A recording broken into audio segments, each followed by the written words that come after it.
السلام عليكم، معكم سليم. فيديو جديد. اليوم جينا نهضروا على لاعبي المنتخب الوطني الجزائري والأداء اللي قدموه في هذا الأسبوع. نبدأ باللاعب الأول اللي هو لاعب ليستر سيتي ومهاجم المنتخب الوطني الجزائري إسلام سليماني، اللي سجل هذا الأسبوع هدف ضد نادي سوندرلاند الإنجليزي عن طريق رأسية. مباراة ليستر سيتي سوندرلاند عرفت تألق إسلام سليماني بتسجيله هدف. إسلام سليماني سجل الهدف الأول لنادي ليستر سيتي في هذه المباراة ضد نادي سوندرلاند، وجيمي فاردي سجل الهدف الثاني.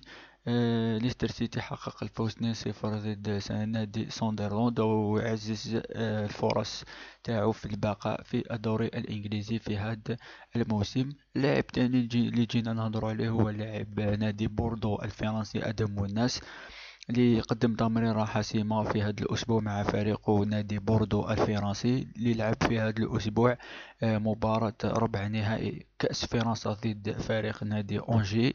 المباراة انتهت بفوز نادي أونجي 2-1 وإقصاء نادي بوردو من المنافسة، مع تقديم أدم الناس تمريرة حاسمة في هذه المباراة مع فريق نادي بوردو، وانتهت بفوز أونجي 2-1 وإقصاء نادي بوردو من ربع نهائي كأس فرنسا. اللاعب الثالث اللي جينا نهضروا عليه هو اللاعب ياسين إبراهيمي لنادي بوردو أو حاب يشري نادي بورتو، عفوا حاب يشري 50% من عقد ياسين إبراهيمي من شركة لودويان سبور، اللي راهي تملك 50% من عقد ياسين إبراهيمي.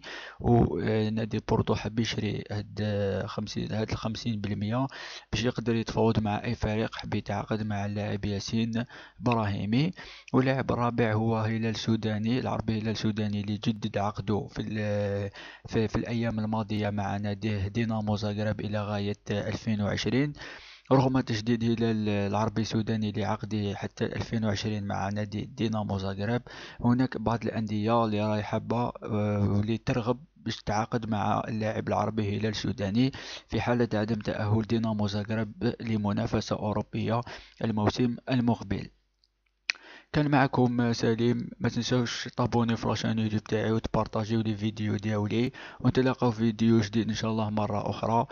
السلام عليكم.